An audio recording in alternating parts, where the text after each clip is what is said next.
स्वागत है आप सभी का आपके अपने चैनल टीएच क्लासेस पर। हमारा मोटो है वी टीच यू अचीव, यानी हम पढ़ाएं और आप सभी अपनी लाइफ में सक्सेस अचीव करें।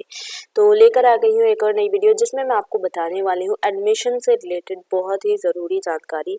और इस वीडियो में हम बेसिकली यही देखने वाले हैं, क्योंकि आपको पता है एडमिशन स्टार्ट हो चुके हैं तो बच्चे बहुत ज़्यादा परेशान रहते हैं कि एडमिशन्स के टाइम पे हमें कितनी फ़ीस पे करनी होती है और किस टाइप से हमारा एडमिशन होना चाहिए। ठीक है, जैसे कि वो बाहर अगर एडमिशन करवाने जाते हैं तो उनसे ज़्यादा पैसे कई बार ले लिए जाते हैं। तो इस चीज़ का सॉल्यूशन लेके मैं इस वीडियो में आई हूँ, जिसमें मैं आपको बताने वाली हूँ कि घर बैठे आप खुद से ऑनलाइन एडमिशन कैसे कर सकते हैं एनआईएस में।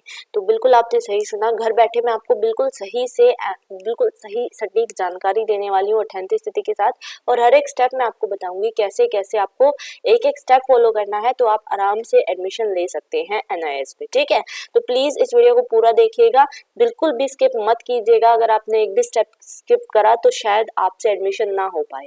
ठीक है, तो इसके अलावा इसमें क्या क्या डॉक्यूमेंट्स आपके लगने हैं उसके ऊपर मैं ऑलरेडी वीडियो बना चुकी है, लिंक आपको डिस्क्रिप्शन में मिल जाएगा। उस वीडियो में मैंने यही बताया था कि कैसे आपको एनआईएस में एडमिशन लेना है, और इसमें हम पूरा प्रोसीजर देखने वाले हैं। ठीक है, स्टेप बाय स्टेप। तो उस वीडियो को प्लीज देखिएगा तो आपको पता चल जाएगा कौन कौन से डॉक्यूमेंट के आपको फोटोज लगाने हैं। तो अभी इसमें हम लास्ट में कुछ फोटोज भी अपलोड करते हैं, तो वो फोटोज आपको पता चल जाएंगे कौन कौन सी आपको लगानी है। चलिए बिना देरी के हमारी इस वीडियो को स्टार्ट कर लेते हैं। तो बच्चे बहुत ज्यादा क्वेश्चंस ये भी करेंगे कि इसमें क्या हम पीसी का यूज करके ही एडमिशन ले सकते हैं या फिर मोबाइल से भी हम एडमिशन कर सकते हैं। आप अपने मोबाइल से भी एडमिशन कर सकते हैं ऑनलाइन। बस आपको क्या करना है, अपने यहाँ पर ये जो आपको 3 आइकन दिख रहे हैं, गूगल क्रोम पे आके 3 आइकन पे आप प्रेस करिएगा, और यहाँ पे आपको फोन में एक ऑप्शन दिखता है डेस्कटॉप साइट का, तो आपको उस पे क्लिक कर देना है। तो जैसे आप डेस्कटॉप साइट पे क्लिक करेंगे तो आपकी एक डेस्कटॉप साइट खुल जाएगी, वहां से आपको अपना जो एडमिशन है वो करना है। ठीक है, चलिए तो यहाँ पे सबसे पहले आपको अपने पीसी या फोन में किसी भी वेब ब्राउजर पे आना है। हमने गूगल क्रोम ओपन कर लिया, इस पे आपको टाइप करना है एनआईएस। ठीक है, तो हम एनआईएस टाइप करते हैं और हम एंटर प्रेस करेंगे। जैसे हम एंटर प्रेस करेंगे तो यहाँ पे आपको एक जो है होम पेज दिखाई देगा, the national institute of open schooling NIS का। इस पे आपको क्लिक करना है। तो जैसे ही आप इस पे क्लिक करोगे एक ये इंटरफेस आपको एनएच की ऑफिशियल साइट पे लेके जाएगा। यहाँ पे आपको स्क्रॉल डाउन करते हुए नीचे आ जाना है, और नीचे आपको ये ऑप्शन दिख रहा होगा इन्फॉर्मेशन अबाउट। तो इन्फॉर्मेशन है ये बहुत सारी, इसमें आपको सबसे ऊपर एडमिशन का ऑप्शन ये दिख रहा होगा, इस पे आपको क्लिक करना है। ठीक है, तो जैसे ही आप इस पे क्लिक करेंगे यहाँ पे आपको ये इंटरफेस दिखाई देगा। तो ये इंटरफेस है आपका, यहाँ से हमको एडमिशन वाला पोर्टल ये वाला लेना है। ठीक है, इसमें आपको एकेडमिक पे जाना है, और एकेडमिक में स्ट्रीम 1 अप्रैल 2023। ठीक है, तो ये जरूरी नहीं है कि आप सिर्फ 2023 वाले ही ऐसे एडमिशन कर सकते हैं। आगे आने वाले जितने भी एडमिशन होंगे वो भी सेम प्रोसीजर आपको फॉलो करना पड़ेगा।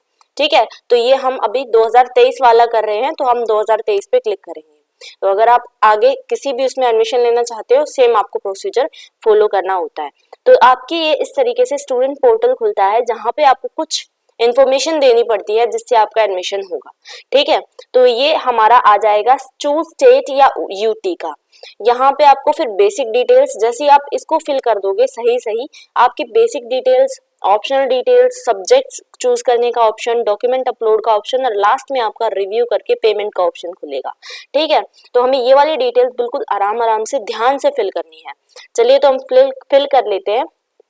तो सबसे पहले तो हमारा स्टेट और यूटी मांग रहा है, तो स्टेट हम यहाँ पे दिल्ली मान लीजिए मैं करती हूँ, जो भी आपका स्टेट है वो आपको चूज करके यहाँ पे लिख देना है। फिर आपसे मांग रहा है आइडेंटिटी। आइडेंटिटी आपकी वेरिफिकेशन के लिए मांगता है कि कौन सी आइडेंटिटी आप जो है दे सकते हो, और बिल्कुल वो वैलिड होनी चाहिए। तो मैं इसमें मान लीजिए यहाँ पे ऑप्शंस है आधार कार्ड का, आधार एनरोलमेंट का, पासपोर्ट, राशन कार्ड, तो मैं यहाँ पे आधार कार्ड का ऑप्शन ले रही हूँ। फिर आपसे आइडेंटिटी नंबर मांगा जाएगा, यानी आपको अपना आधार अगर आपने चूज किया है तो आधार नंबर, अगर आपने पासपोर्ट चूज किया है तो पासपोर्ट की पूरी आइडेंटिटी नंबर यहाँ पे लिखना पड़ेगा आपको। तो मैंने आधार चूज किया है, मैं यहाँ पे आधार नंबर डाल देती हूँ। ठीक है। उसके बाद आपको कोर्स अप्लाइंग फॉर, तो आप किस कोर्स के लिए अप्लाई कर रहे हो, यानी सेकेंडरी के लिए और सीनियर सेकेंडरी के लिए दो ऑप्शन आपको दिखते हैं। सेकेंडरी का मतलब है 10th क्लास के लिए अगर आप फॉर्म फिल कर रहे हो, और दूसरा है सीनियर सेकेंडरी यानी 12th के लिए अगर फिल कर रहे हो। तो हम सेकेंडरी ऑप्शन चूज करते हैं फिलहाल। तो मान लीजिए मैं 10th के लिए फिल कर रही हूँ, तो सेकेंडरी ऑप्शन चूज किया। उसके बाद यहाँ पे रीसेट और सबमिट का ऑप्शन है। रीसेट यानी अगर आपने कुछ गलत फिल कर दिया तो आप यहाँ से रीसेट कर सकते हैं, और सबमिट यानी आपने सही फिल किया है तो बिल्कुल आप इसको। से पहले मैं आपको ये चीज दिखा देती हूँ, यहाँ पे इंस्ट्रक्शंस है कुछ। आपके जो एडमिशन है वो रिजेक्ट हो जाएगा। यहाँ पे बताया गया है कि अगर आपने ढंग से एडमिशन नहीं किया, तो अगर ये चीजें आपने फॉलो नहीं की तो आपका एडमिशन वो रिजेक्ट हो सकता है। तो इन केस अगर आप कुछ सपोर्टिंग डॉक्यूमेंट मिसिंग है आपके और आप उनको नहीं लगाते हैं, जैसे कि आपसे मांगा गया है आपका आधार कार्ड का फोटो और आप वो नहीं लगाएंगे, तो भी आपका एडमिशन रिजेक्ट हो जाएगा। अगर आप कुछ गलत डॉक्यूमेंट लगाएंगे या फिर इनकम्प्लीट इन्फॉर्मेशन देते हैं, रॉन्ग इन्फॉर्मेशन देंगे और जो कि सबमिट कर देते हैं आप, तो भी आपका ये एडमिशन रिजेक्ट हो जाएगा। अगर आप एक कैंडिडेट हैं और जिसने कि अपनी इंफॉर्मेशन कुछ भी हाइड करी है, कोई भी आपने इंफॉर्मेशन अपनी नहीं बताई है एनआईएस से, तो वो आपकी जो इसने मांगी है वो आपका एडमिशन रिजेक्ट कर सकता है। इन केस अगर आपका एजुकेशनल क्वालिफिकेशन या मिनिमम एज का क्राइटेरिया फुलफिल नहीं है, तो भी आपका एडमिशन रिजेक्ट हो जाएगा। अच्छा, ये जो रिक्वायर्ड एजुकेशन क्वालिफिकेशन और मिनिमम एज का क्राइटेरिया है, ये मैंने आपको पिछली वीडियो में बताया, इसलिए मैंने आपसे पहले ही बोल दिया कि आप उस वीडियो को जरूर देख लीजिएगा, ठीक है। और इसके बाद यहाँ पे है सेकेंडरी एग्जामिनेशन। अगर आपने पास नहीं किया है किसी भी रिकॉग्नाइज्ड बोर्ड से, तो ये सिर्फ 12th वालों के लिए है। अगर आपने 12th क्लास में एडमिशन लेना है तो आपको 10th क्लास में जो है 10th क्लास का आपके पास सर्टिफिकेट होना चाहिए, यानी 10th क्लास आपने पास की होनी चाहिए, ठीक है। तो अगर आप ये नहीं देते हैं, अगर आपने 10th पास नहीं किया और सीधा आप 12th में एडमिशन लेने की सोचते हैं, तो ये नहीं हो पाएगा, ठीक है। तो ये आपका एडमिशन रिजेक्ट कर देगा। चलिए, तो उसके बाद ये एडमिशन यहाँ पे अगर एक बार कैंसिल हो गया तो आप फिर दोबारा फीस जो है वो रिफंड नहीं होगी आपकी। आपने अगर फीस पे कर दी है, एक बार कैंसिल हो गया तो दोबारा आपका एडमिशन इसमें नहीं हो पाएगा। तो बिल्कुल ध्यान से समझ समझ के हमें सारी चीजें फॉलो करनी है। चलिए, तो अब हम यहाँ पे सबमिट पे क्लिक कर देते हैं। हमने जो डिटेल्स थी वो फिल कर ली, हम सबमिट करते हैं। तो ये हमसे पूछ रहा है कि आप स्ट्रीम 1 ब्लॉक 1 के लिए रजिस्टर कर रहे हैं, तो क्या आप कंटिन्यू करना चाहते हैं, तो हम यस करेंगे, ठीक है। उसके बाद हमने यस किया तो यहाँ पे बेसिक डिटेल्स हमसे कुछ मांग रहा है। तो ये बेसिक डिटेल्स हमें बिल्कुल आराम से ध्यान से फिल करनी है, क्योंकि हमने इंस्ट्रक्शन पहले ही पढ़ लिए। अगर कुछ भी गलती हुई तो हमसे फिर हमारा एडमिशन नहीं हो पाएगा। कैंडिडेट नेम, अब आपको कैंडिडेट नेम वो लिखना है जो कि आपके आधार कार्ड पे है, ठीक है। अगर आपके आधार कार्ड पे जो भी है XYZ आपका नाम है और उसमें आपके आधार कार्ड में सिर्फ XYZ है, ठीक है, तो आपको वो ही लिखना है यहाँ पे। और अगर मान लीजिए आप यहाँ पे लिख देते हैं XYZ कुमारी या फिर कुछ भी आपका सरनेम वहां पे लगाते हैं और आधार कार्ड में वो सरनेम नहीं है, तो आपकी ये गलती भी मानी जाएगी, ठीक है। तो वही नाम लिखना है आधार कार्ड पे, जो भी आप आइडेंटिटी दे रहे हैं उसके हिसाब से आपको नाम लिखना है। तो हम यहाँ पे नाम लिख लेते हैं, कोई भी मैं यहाँ पे नाम ले रही हूँ, ठीक है। यहाँ पे फिर फादर्स नेम जो भी आपके आधार कार्ड पे सेम एज इट इज आपको लिखना है। तो यहाँ पे हम फादर्स नेम लिख देते हैं, और ये मदर्स नेम मांग रहा है तो मदर्स नेम हम लिख देते हैं, ठीक है। तो ये जो है यहाँ पे आप परेशान मत होइएगा, ये कैपिटल लेटर्स में ही लेगा। आप ये मत सोचिएगा कि ये स्मॉल में क्यों नहीं हो पा रहा है, तो ये कैपिटल में ही लेगा आपका।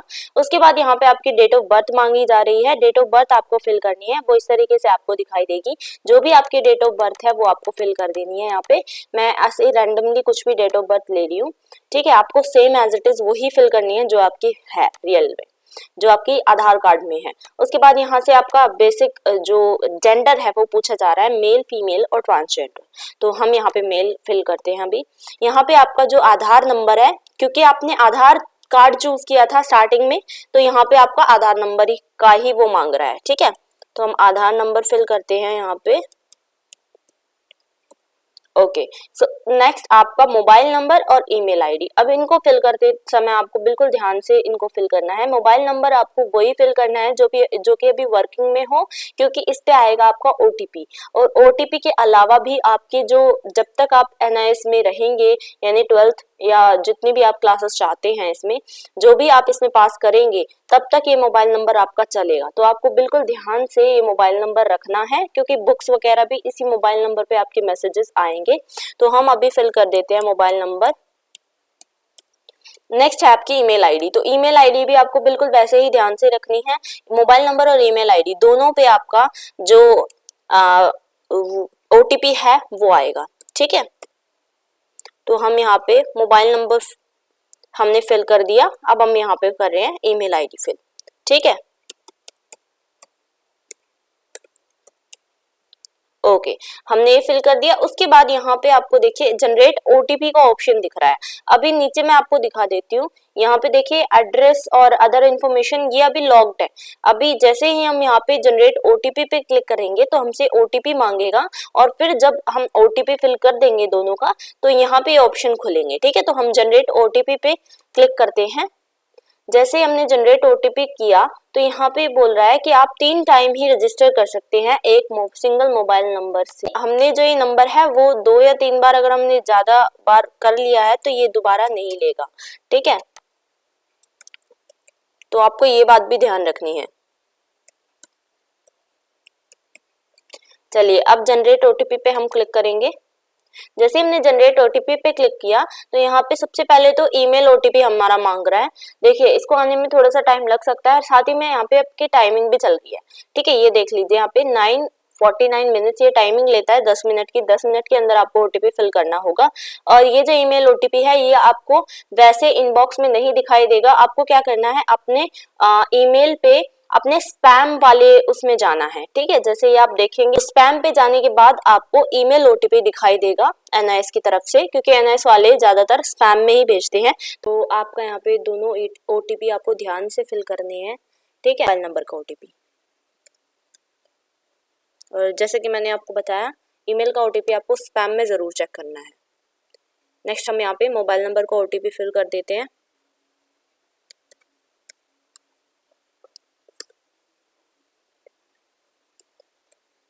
ओके, सो नेक्स्ट आप यहाँ पे सबमिट पे क्लिक करेंगे। ये देखिए यहाँ पे अब आपका एड्रेस का ऑप्शन से आप क्लिक करेंगे तो देखिए पहले ये नहीं खुल रहा था, अब ये ओपन हो चुका है। तो यहाँ पे जो एड्रेस होगा, जो भी आप एड्रेस डालेंगे वो एड्रेस आपको आपके स्टडी मटेरियल यहीं पे आपके डिलीवर होंगे, ठीक है। तो जब बाद में आपको जो बुक्स मिलेंगी वो इसी स्टडी मटेरियल इसी आपके एड्रेस पे आएंगी। तो इस एड्रेस को आपको ध्यान से फिल करना है, बिल्कुल एक एक चीज देख के। तो यहाँ पे सबसे पहले आपका परमानेंट एड्रेस जहाँ पे आप परमानेंटली रहते हैं, ठीक है। तो हाउस नंबर, डोर नंबर या फिर फ्लैट नंबर ये आपको लिखना है। तो इसमें मैं अभी रैंडमली कुछ भी फिल कर देती हूँ। यहाँ पे आपकी स्ट्रेट लोकेलिटी एरिया का नाम पूछ रहा है, यानी आपका जो जगह का नाम है जहाँ पे आप रहते हैं वो नाम पूछ रहा है। बट इसको आपको ध्यान से अपने आधार कार्ड अपने को देख लेना है, जहाँ पे एड्रेस आपका वो ध्यान से आपको देख के फिल करना है। उसके बाद ये विलेज, वार्ड नंबर या फिर लैंडमार्क पूछ रहा है। विलेज यानी आप किस गाँव में रहते हैं, अगर आप गाँव में रहते हैं तो वार्ड नंबर कौन सी है आपकी, या फिर लैंडमार्क का मतलब होता है ऐसी जगह कुछ होती हैं जहाँ पे बुक्स पहुंचा पाना पोस्ट ऑफिस वालों को जाना बहुत थोड़ा सा मुश्किल हो जाता है, उनको ढूंढना। तो इस चीज के ध्यान को रखते हुए तो आपको यहाँ पे लैंडमार्क दिया जाता है। इसका मतलब ये है कि ऐसी जगह जो कि थोड़ी सी फेमस है, ठीक है। तो वो आपको लिखनी है यहाँ पे। मान लीजिए मैं यहाँ पे कोई भी मंदिर का नाम लिख सकते हैं आप, या फिर कोई भी ऐसी जगह जो कि फेमस है आपके एरिया के आसपास, ठीक है। तो ये आपको फिर उसके बाद यहाँ पे स्टेट यूटी आप इसने ले लिया, दिल्ली आपने पहले ही फिल कर दिया था। उसके बाद ये डिस्ट्रिक्ट बोल रहा है। डिस्ट्रिक्ट आपका जो भी डिस्ट्रिक्ट है, साउथ वेस्ट है, ईस्ट वेस्ट है, तो ये आपको लिखना है, ठीक है। तो हम यहाँ पे साउथ वेस्ट दिल्ली फिल करते हैं। उसके बाद ये पिन कोड मांग रहा है, पिन कोड आपको यहाँ पे फिल करना है। हमने पिन कोड भी फिल कर लिया। नीचे आपका टेलीफोन है, टेलीफोन अगर आप यूज करते हैं तो आप यहाँ पर लिखेंगे। एनीवेज ये ऑप्शनल है, ठीक है। तो हमने बाकी सारी चीज फिल कर दी। अब यहाँ पे आपको ये चीज दिखाई दे रही होगी, ये देखिए सेम एज परमानेंट एड्रेस, और ये कुछ बॉक्स दिखाई दे रहा है, तो आपको इस पे क्लिक करना है।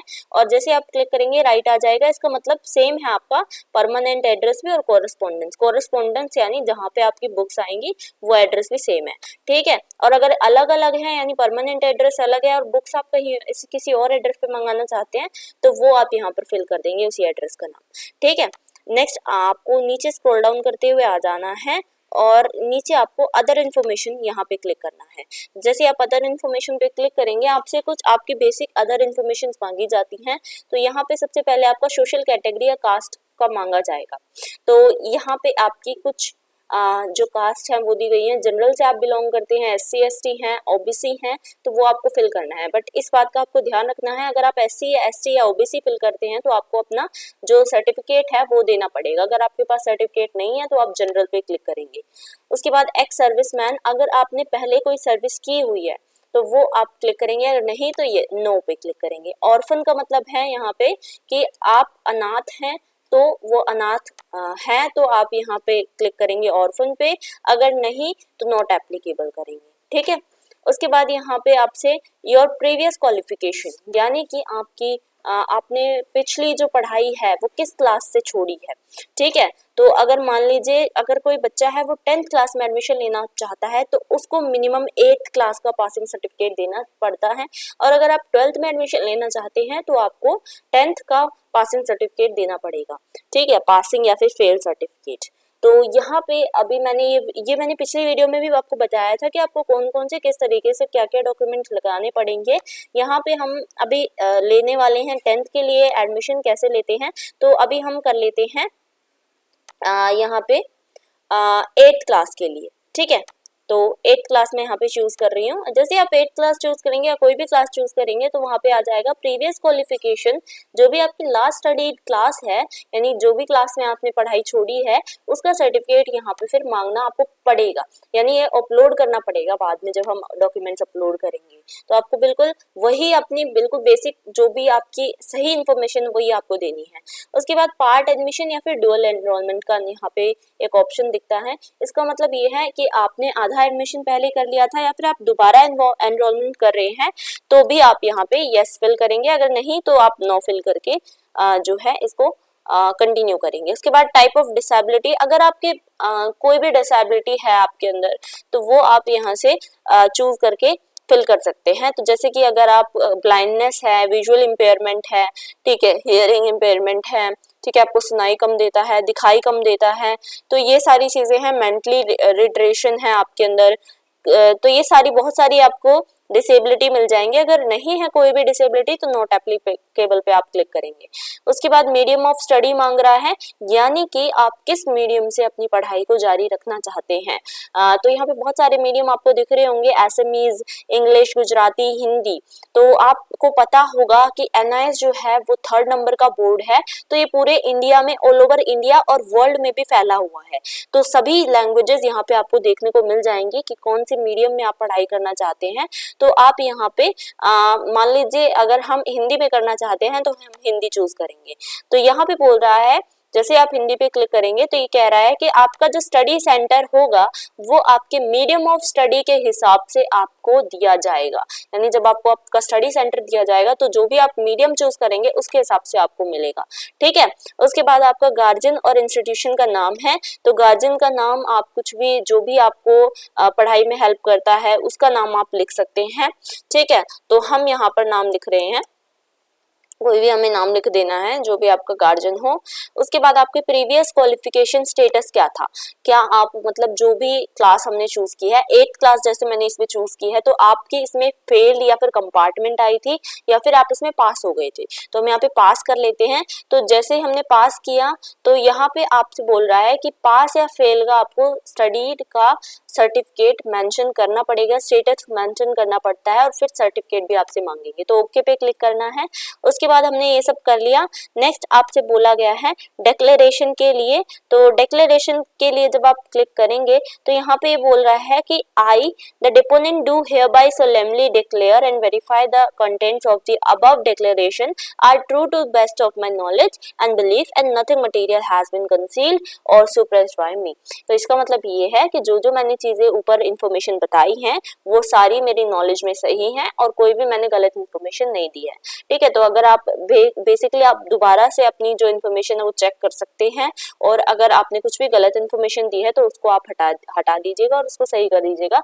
और अगर आपने बिल्कुल सारी सही दी है तो यहाँ पे आपको एक बॉक्स दिखाई देगा, उस पर आपको क्लिक करना है, यहाँ पे टिक का ऑप्शन आ जाएगा, फिर आपको यहाँ पे नेक्स्ट पे क्लिक करना है। ठीक है, जैसे ही आप नेक्स्ट पे क्लिक करेंगे, यहाँ पे आपको ऑप्शनल डिटेल्स के कुछ ऑप्शन दिखाई दे रहा होगा। ऑप्शनल डिटेल्स जो हैं वो आपको फिल करनी है। फिर डिसएडवांटेज ग्रुप, अगर आप किसी भी डिसएडवांटेज ग्रुप से बिलोंग करते हैं तो वो आप यहाँ पे फिल करेंगे, अगर नहीं तो यहाँ पे नॉट एप्लीकेबल पे फिल करेंगे। और ये जो डिसएडवांटेज ग्रुप है वो आपकी बेसिक डिटेल्स के ऊपर डिपेंड करता है। अगर आपने बेसिक डिटेल में सारा सब कुछ डिसएडवांटेज के ऊपर फिल किया है तो यहाँ पे आपको ऑप्शन दिखाई देगा, क्योंकि मैंने कोई भी डिसएडवांटेज ग्रुप या फिर अपनी डिसेबिलिटी SC ST कोई भी कास्ट के ऊपर फिल नहीं किया था, तो यहाँ पे नॉट एप्लीकेबल यहाँ पे मेरे को ऑप्शन दिख रहा है। उसके बाद रिलीजन आपको चूज करना है, यानी आपका क्या धर्म है, हिंदू, मुस्लिम, सिख, जैन, बुद्धिस्ट, बहुत सारे धर्म यहाँ पे दिए गए हैं। ठीक है, तो हम यहाँ पे अभी हिंदू चूज कर लेते हैं। अगर आप मुस्लिम है तो मुस्लिम धर्म चूज करेंगे, तो यहाँ पे धर्म है। उसके बाद ये देखिए यहाँ पे प्लेस ऑफ रेजिडेंस दिखा रहा है, यानी आपको कुछ ऑप्शन दिख रहे होंगे। देखिए metropolitan city, other cities, rural और सेमी रूरल। मेट्रोपॉलिटन सिटी यानी आप जिस जगह पे रहते हैं वो सिटी कैसी है, वो जगह कैसी है, क्या वो पूरी तरह विकसित है। मेट्रोपॉलिटन का मतलब है पूरी तरह विकसित होना। अदर सिटीज का मतलब है इतनी विकसित नहीं है। रूरल का मतलब है कि हाँ मतलब मैं गांव के एरिया में रहता हूँ, या फिर सेमी रूरल का मतलब है आधा शहरी और आधा गांव का एरिया। तो हम यहाँ पे मेट्रोपॉलिटन सिटी को चूज कर लेते हैं। आपकी जो भी सिटी है आपको वो चूज करनी है। एक्स्ट्रा करिकुलर में आ जाएगा, यानी आप पढ़ाई के अलावा और कुछ एक्स्ट्रा करिकुलर करना चाहते हैं एक्टिविटी, तो वो आप यहाँ पे फिल करेंगे। तो आपको ऑप्शन दिख रहे होंगे परफॉर्मिंग आर्ट्स, स्पोर्ट्स और फाइन आर्ट्स। तो आप इनमें से कोई और ऑप्शन लेना चाहते हैं तो वो आप ले सकते हैं। तो अभी हम फिलहाल इसमें स्पोर्ट्स का ऑप्शन ले लेते हैं। उसके बाद इसमें आपको यहाँ पे मदर टंग का ऑप्शन दिख रहा है, जहाँ पे आपको एनी अदर लैंग्वेज यानी अपनी जो मदर टंग है वो फिल करनी है। तो हिंदी, उर्दू, असमीज, बहुत सारी यहाँ पे मदर टंग दिख रही होंगी आपको। तो हम यहाँ पे हिंदी चूज कर रहे हैं। आपकी जो भी मदर टंग है वो आपको चूज करनी है। फादर्स क्वालिफिकेशन, यानी आपके जो पिता हैं उनकी कितनी क्वालिफिकेशन है, वो कितने पढ़े लिखे हैं, वो आपको यहाँ पे चूज करना है। तो यहाँ पे देखिए ऑप्शन दिख रहा है up to primary. Up to primary का मतलब ये है कि उन्होंने 5वीं क्लास तक पढ़ाई की हुई है। अप टू मिडिल का मतलब ये है 8वीं क्लास तक पढ़ाई। अप टू सेकेंडरी यानी 10वीं क्लास तक। ग्रेजुएट यानी कि उन्होंने कॉलेज पास किया हुआ है। और पोस्ट ग्रेजुएट यानी MA की हुई है। ठीक है, MA MCOM ये की हुई है। तो और अगर आपके पिता ने कोई पढ़ाई नहीं की तो आप नो एजुकेशन पे क्लिक करेंगे। अभी फिलहाल हम अप टू सेकेंडरी कर देते हैं, यानी 10वीं क्लास तक पढ़ाई। उसके बाद आपका ज्योग्राफिकल एरिया पूछ रहा है, तो हम ज्योग्राफिकल एरिया में आप लिखेंगे कि आपका रिमोट लोकेलिटी है यानी लोकल एरिया है, बॉर्डर एरिया के पास आप रहते हैं, या फिर ट्राइबल एरिया है, आपका आइलैंड का एरिया है। बहुत सारे एरियाज दिख रहे होंगे, तो हम रिमोट लोकेलिटी यानी लोकल एरिया पे क्लिक करेंगे। फिर आपकी एनुअल फैमिली इनकम पूछते हैं, यानी आपकी जो फैमिली की इनकम है, आपकी जो आय है वो एक साल में कितनी है। 50,000 तक है, बस 1 लाख तक है, 1,50,000 तक है, या फिर 1.5 लाख से ऊपर है। तो हम यहाँ पर अप टू 50,000 आप अपनी चॉइस के हिसाब से जो भी आपकी इनकम है उस पे चूज करेंगे। नेक्स्ट आपकी नेशनैलिटी पूछ रहा है, तो इंडियन पे आप ऑब्वियसली क्लिक करेंगे। अगर आप अदर नेशन से क्लिक वो हैं, आप बिलोंग करते हैं, तो आप अदर पे क्लिक करेंगे। उसके बाद आपकी माता की क्वालिफिकेशन, यानी आपकी जो मदर है उनकी क्वालिफिकेशन पूछ रहा है। तो मैंने बताया ऑप्शंस आपको पहले से ही, आप इसमें से कोई भी ऑप्शन जो भी आपकी मदर की क्वालिफिकेशन है उस पे आप क्लिक करेंगे। तो अभी हम फिलहाल अप टू प्राइमरी पे क्लिक कर रहे हैं। उसके बाद आपका एम्प्लॉयमेंट का मतलब ये है कि आप कहीं काम करते हैं तो आप यहाँ पे क्लिक करेंगे, अगर नहीं तो अनएम्प्लॉयड पे क्लिक करेंगे। अगर आप सेल्फ एम्प्लॉयड है, यानी आप घर में ही कोई छोटा मोटा कारोबार कर रहे हैं, कोई दुकान खोली हुई है, घर से ही आप काम कर रहे हैं, तो सेल्फ एम्प्लॉयड करेंगे। प्रोफेशन का मतलब ये है कि आप बाहर जाके कहीं काम करते हैं, तो वो आप यहाँ पे क्लिक करेंगे। तो मैं यहाँ पे सेल्फ एम्प्लॉयड पे क्लिक करती हूँ, या फिर अभी आप स्टूडेंट है तो आप अनएम्प्लॉयड पे भी क्लिक कर सकते हैं। नेक्स्ट आपकी इकोनॉमिकली बैकवर्ड क्लास, अगर आप EBC में से हैं, यानी आपके जो घर परिवार है वो इतना विकसित नहीं है, तो आप इकोनॉमिकली बैकवर्ड पे क्लिक करेंगे, और एल्स आप यहाँ पे नोट एप्लीकेबल पे क्लिक करते हैं। जैसे ही हमने ये सारी डिटेल्स फिल करी, उसके बाद आपको नेक्स्ट पे क्लिक करना है। नेक्स्ट पे आप क्लिक करेंगे तो आपसे आपका मेन जो आपकी पढ़ाई से रिलेटेड है सब्जेक्ट्स आपको चूज करने के लिए दिए जाते हैं। तो चूज सब्जेक्ट्स पे आप क्लिक करेंगे। तो यहाँ पे आपको अप्लाई फॉर TOC यानी ट्रांसफर ऑफ क्रेडिट। इसका मतलब ये है कि अगर आप किसी भी सब्जेक्ट को दोबारा देना चाहते हैं तो वो आप यस यस पे क्लिक करते हैं यहाँ पे, अगर नहीं तो नो पे क्लिक करते हैं। उसके बाद आपको यहाँ पे choose subject for the course, यानी आप किस कोर्स में कौन से सब्जेक्ट आप यूज लेना चाहते हैं। ठीक है, तो आपको इनको बिल्कुल ध्यान से करना है। कई बार क्या होता है, बच्चे ऐसे ही कोई भी सब्जेक्ट ले लेते हैं और फिर वो बोलते हैं कि हमें सब्जेक्ट चेंज करने हैं, तो बाद में आपके एक्स्ट्रा पैसे लगेंगे। तो प्लीज अपने जो सब्जेक्ट्स हैं उनको ध्यान से चूज करिएगा। और यहाँ पे देखिए आपको बेसिकली 5 सब्जेक्ट चूज करने होते हैं। जैसे आप 5 से ऊपर कोई सब्जेक्ट चूज करते हैं तो उसके एक्स्ट्रा 270 रुपए फीस लगती है एक सब्जेक्ट की। यानी मान लीजिए आपके 5 सब्जेक्ट आपने चूज कर लिए, अगर आप 6th सब्जेक्ट अपना चूज करना चाहते हैं तो 6 सब्जेक्ट के आपके 270 रुपए एक्स्ट्रा लगेंगे। 7th करना चाहते हैं तो दोबारा आपके 270 एक्स्ट्रा लगेंगे।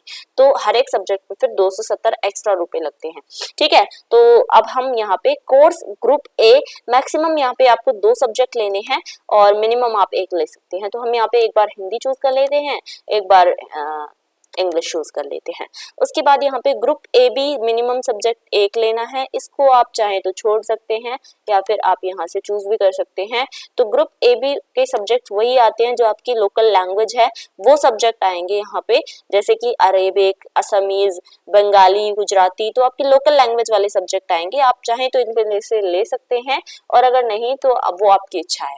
उसके बाद कोर्स ग्रुप बी के सब्जेक्ट हैं जिसमें कि आपको 5 सब्जेक्ट मिनिमम लेने हैं।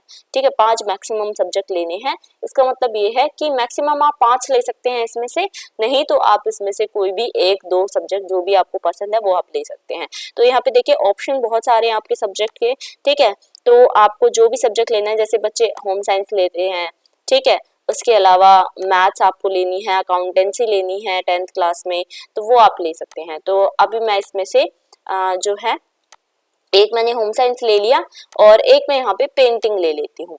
ठीक है, तो हमारे कितने सब्जेक्ट हो गए, हमारे हो गए 4 सब्जेक्ट। एक सब्जेक्ट आपको वोकेशनल से लेना बहुत इंपॉर्टेंट है।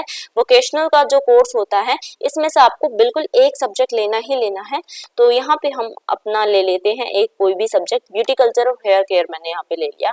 तो जैसे आप सारे सब्जेक्ट आपने चूज कर लोगे, यहाँ पे आपको नेक्स्ट पे क्लिक करना है। ठीक है, तो हम नेक्स्ट पे क्लिक करते हैं। नेक्स्ट पे हमने क्लिक किया और नीचे आपका अब आ रहा है स्टडी सेंटर प्रेफरेंसेस, यानी आप किस तरीके का आपका स्टडी सेंटर आपको चाहिए वो आपको यहाँ पे बोला गया है। आपको जैसे ही आप अपना डिस्ट्रिक्ट फिल करेंगे, बहुत सारे आपको स्टडी सेंटर दिए जाएंगे जिसमें से आपको 3 स्टडी सेंटर चूज करने हैं। ठीक है, तो आपको 3, और सबसे पहले आपको कौन सा स्टडी सेंटर सही लगता है, सेकंड पे कौन सा, थर्ड पे कौन सा, ये भी आप चूज कर सकते हैं। तो यहाँ पे हमने डिस्ट्रिक्ट अपना ले लिया, तो ये मेरा मैंने डिस्ट्रिक्ट ले लिया। उसके बाद देखिए जैसे आप डिस्ट्रिक्ट लेंगे उसके बाद यहाँ पे देखिए कितने सारे आपको स्टडी सेंटर दिखाई दे रहे हैं। ठीक है, तो इनमें से आपको कोई 3 स्टडी सेंटर चूज करने हैं। तो हम यहाँ पे देखिए यहाँ CR ओसिस कॉन्वेंट स्कूल है, तो ये आपको देखिए यहाँ पे पूरा दिखा रहा है कि जेंडर इसमें लड़के लड़कियां दोनों ले सकते हैं एडमिशन, साइंस इसमें अवेलेबल है। ठीक है, और नीचे आपका एड्रेस दिखा रहा है, कितनी सीट यहाँ पे अवेलेबल है और कितनी सीट अवेलेबल यहाँ पे है, कितनी सीट यहाँ पे है और कितनी अवेलेबल है आपके लिए। 300 सीट है जिसमें से कि 286 सीट अभी भी अवेलेबल है। तो प्रेफरेंसेस यहाँ पे, यानी आप इस स्कूल को पहले नंबर पे रखना चाहते हैं, दूसरे पे या तीसरे पे, इससे होगा कुछ नहीं। इसका मतलब ये है कि पहले नंबर पे आप रखने से इस स्कूल से रिलेटेड आपकी कोई भी परेशानी होती है तो पहले आप इस स्कूल में जा सकते हैं। ठीक है, तो अगर आपके पास में पड़ता है तो आप वो लिखेंगे और अगर आपके दूर में पड़ता है तो आप उसको 3rd नंबर पे रख सकते हैं। तो मैं इसको 1st नंबर पे रख लेती हूँ। जैसे आप 1st पे क्लिक करेंगे, यहाँ पे आपसे बोल रहा है कि आपका जो प्रेफरेंस है वो सेव्ड हो चुका है सक्सेसफुली, तो आप ओके कर देंगे। उसके बाद यहाँ से आप 2nd नंबर पे देखिए, मैं एवरग्रीन पब्लिक स्कूल ये है, यहाँ पे दोनों जेंडर ले सकते हैं एडमिशन, उसके अलावा यहाँ पे साइंस भी अवेलेबल है, तो इसको मैं 2nd नंबर पे रखती हूँ। फिर आपको ओके क्लिक करना है। ठीक है, उसके बाद आपका आ जाएगा 3rd नंबर पे आप कोई भी स्कूल रख लीजिए, Gyanoday senior secondary public school ये है, इसमें दोनों जेंडर अवेलेबल है, साइंस भी यहाँ पे अवेलेबल है, तो मैं इसको 3rd नंबर पे रखती हूँ। ठीक है, जैसे ही आप इन सबको फिल कर लेंगे, अपना स्टडी सेंटर आपने फिल किया, उसके बाद आपको नीचे आ जाना है, स्क्रॉल डाउन करते हुए ये देखिए नेक्स्ट का ऑप्शन, फिर दोबारा नेक्स्ट पे क्लिक करना है आपको। नेक्स्ट पे जैसे ही आप क्लिक करेंगे तो आपका आ गया आपका डॉक्यूमेंट अपलोड का ऑप्शन। तो यहाँ पे आपको देखिए बहुत सारे डॉक्यूमेंट अपलोड करने पड़ेंगे, तो बिल्कुल ध्यान से आप करिएगा। सबसे पहले तो आपको अपनी फोटो अपलोड करनी पड़ेगी, लेकिन इसके लिए आपको ध्यान रखना है कि JPG फॉर्मेट में रखनी है फोटो। ठीक है, PDF फॉर्मेट में नहीं करनी है और मैक्सिमम साइज आपका 1 MB होना चाहिए। ठीक है, तो आप साइज जरूर देख लीजिए। हम ब्राउज पे क्लिक करते हैं। यहाँ पे ब्राउज पे जैसे आप क्लिक करेंगे तो आपको खोल के दिखा देगा कि कौन कौन से आपका है। उसके बाद आप जो भी जहाँ पे भी आपने अपनी फाइल सेव की हुई है वहाँ पे आप आ जाएंगे। उसके बाद हम यहाँ पे क्लिक करते हुए नीचे आ जाते हैं जहाँ भी हमारी फाइल है। तो मैंने ये फाइल ले ली और मैंने फोटो अपनी अपलोड कर दी। ठीक है, उसके बाद नीचे आपका सिग्नेचर डॉक्यूमेंट का ऑप्शन है। यहाँ पे आपको अपने सिग्नेचर्स अपलोड करनी होती है। यानी आप क्या करेंगे, एक ब्लैंक पेज पे, बिल्कुल ब्लैंक होना चाहिए, उस पर बिल्कुल भी लाइंस वगैरह कुछ नहीं हो, ब्लैंक पेज पे अपने सिग्नेचर करेंगे। ठीक है, जो कि ये जो सिग्नेचर, ये जो फोटो होंगी ना, ये आपके आधार कार्ड पे, सॉरी आधार कार्ड नहीं, आपका जो NIS का ID कार्ड है उस पे आएंगी। तो फोटो और सिग्नेचर बिल्कुल ध्यान से अपलोड करने हैं। तो ब्लैंक पेज आप लेंगे, उस पर अपने सिग्नेचर लिखिएगा। सिग्नेचर करने के बाद आपको फोटो खींचनी है और फोटो खींच के आपको यहाँ पे अपलोड करनी है। 1 MB की होनी चाहिए। तो हम कर लेते हैं ब्राउज। उसके बाद हम नीचे स्क्रॉल डाउन करके आएंगे।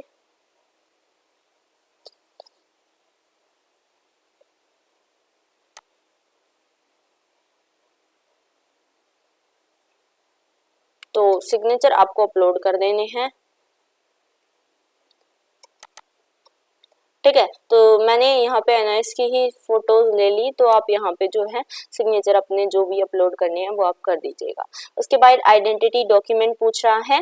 तो यहाँ पे मतलब जो आपने डॉक्यूमेंट पहले चूज किया था, इसका मतलब ये है कि आपने जब आधार कार्ड चूज किया था तो आपको यहाँ पे अपना आधार कार्ड जो है वो अपलोड करना पड़ेगा। ठीक है, अगर आपने कुछ और डॉक्यूमेंट आइडेंटिटी के लिए लिया है तो वो आपको अपलोड करना पड़ेगा। ठीक है, तो हम यहाँ पे ले लेते हैं अपना डॉक्यूमेंट। नेक्स्ट है आपका बर्थ सर्टिफिकेट, यानी कि आपका जो जन्म पत्री होती है वो आपको फिल करनी है। यहाँ पे वो आपको जो है अपलोड करनी है। ठीक है, तो आप वो भी अपलोड कर देंगे। और सभी जो आपकी फाइल्स हैं वो 1 MB तक की ही होनी चाहिए। उसके बाद आपकी अगर फेल्ड मार्कशीट है, ठीक है, तो वो आपको यहाँ पे अपलोड करनी है। और अगर आपकी प्रीवियस क्वालिफिकेशन सर्टिफिकेट है वो आपको यहाँ पे फिल करना है। ब्राउज करके अपनी फेल मार्कशीट, अगर आप फेल हुए हैं तो वो आप करेंगे, और अगर नहीं तो आप इसको ऐसे ही छोड़ भी सकते हैं। ठीक है, चलिए उसके बाद नीचे आ जाते हैं हम। एड्रेस प्रूफ आपका मांग रहा है। एड्रेस प्रूफ में आप अपना जो है आधार कार्ड भर दीजिएगा। आधार कार्ड को आप कर सकते हैं, और एल्स आपके पास कोई और अगर एड्रेस प्रूफ है तो वो भी आप यहाँ पे अपलोड कर सकते हैं। तो अपलोडेशन हम कर देते हैं सारी। ठीक है,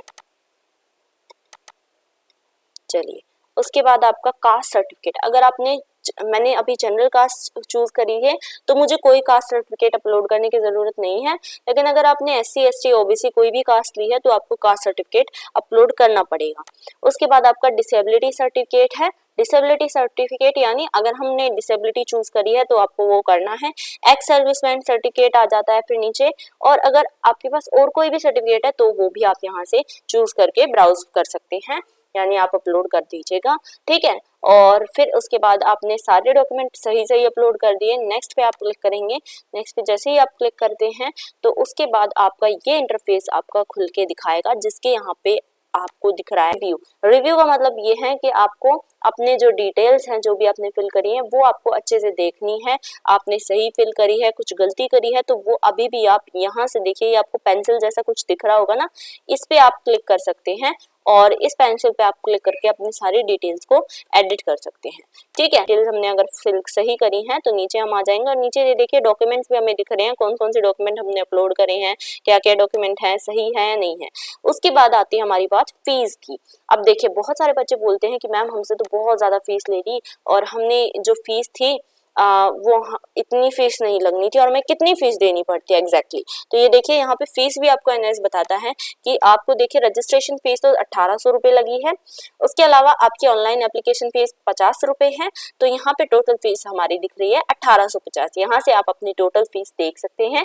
उसके बाद आपके यहाँ पे पेमेंट गेटवेज का ऑप्शन दिख रहा है, और जैसे ही आप पेमेंट गेटवेज पे क्लिक करेंगे, यानी UBI union bank of India, IDBI bank से करना चाहते हैं, CSC वॉलेट से करना चाहते हैं, ICICI बैंक से करना चाहते हैं, या फिर HDFC बैंक से, ये सारे ऑप्शन बैंक के दिख रहे हैं यहाँ पे आपको। तो इन बैंक्स के में से किसी भी उस पे आप क्लिक करना चाहते हैं, मतलब जिससे भी आप अपनी पेमेंट करना चाहते हैं तो यहाँ से आप कर लेंगे। ठीक है, और जो ये पेमेंट होंगी ना ये आप जो है मल्टीपल बैंक से या multiple mode of payments, debit card, credit card, net banking, किसी को भी आप चूज करके कर सकते हैं। ठीक है, तो आई होप वीडियो से आपको समझ में आ गया हो कैसे आप एडमिशन ले सकते हैं।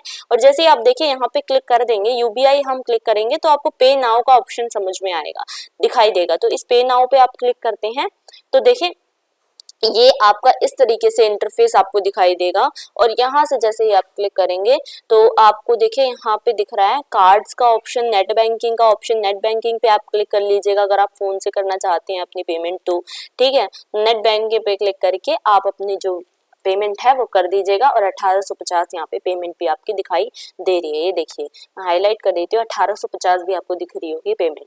तो ये आपकी पेमेंट एनआईएस के जाएगी सीधा, कहीं और आपको कुछ भी एक्स्ट्रा पैसे देने की जरूरत नहीं होती है। अगर आप बाहर से अगर आप एडमिशन करते हैं तो आपसे एक्स्ट्रा जो है 1000-2000 कई बार बच्चों से ले लिए जाते हैं। और कई बार तो बच्चों को ये बोला जाता है कि आपके 5000 में 6000 में एडमिशन होगा, जो कि बहुत गलत भी है। और कई बच्चों के पास इतने पैसे भी नहीं होते हैं कि वो अपनी इस पेमेंट को जो है मतलब वो दे सके इतने पैसे। ठीक है, तो एनएमएस में बच्चे एडमिशन लेते ही क्यों हैं? क्योंकि उनके पास इतने पैसे नहीं होते क्योंकि वो सीबीएसई में पढ़ सके, या फिर उनकी कोई मजबूरी होती है जिसकी वजह से उन्होंने बीच में पढ़ाई छोड़ दी हो, इस वजह से बच्चे इसमें एडमिशन लेते हैं। और अगर यहाँ भी अगर उन्हें ज्यादा फीस पे करनी पड़ेगी तो वो फिर पढ़ ही नहीं पाएंगे। ठीक है, तो आपको इस तरीके से घर बैठे अपनी जो एडमिशन है उस प्रोसेस को पूरा करना है। और यहाँ से ऐसे ही आप एडमिशन बिल्कुल सेम स्टेप्स आपको फॉलो करने हैं एडमिशन लेने के लिए। आई होप इस वीडियो से आपको बिल्कुल क्लियरली समझ में आ गया हो कैसे आप एडमिशन ले सकते हैं और किस किस तरीके से आपको कौन कौन से प्रोसीजर फॉलो करने हैं, हर एक चीज आपको समझ आई है। तो प्लीज इस वीडियो को एक लाइक जरूर कर दीजिएगा, क्योंकि मैंने अच्छे से ये वीडियो आपको एक्सप्लेन करी है, अच्छे से हर एक स्टेप आपको एक्सप्लेन किया है। और प्लीज कमेंट करके मुझे जरूर बताइएगा। और इसके अलावा चैनल पर नए हैं सब्सक्राइब करना ना भूले, बेल आइकन को जरूर प्रेस कर दे, क्योंकि हम ऐसी ही वीडियोस आपके लिए इन्फॉर्मेटिव लाते रहते हैं। Thanks for watching.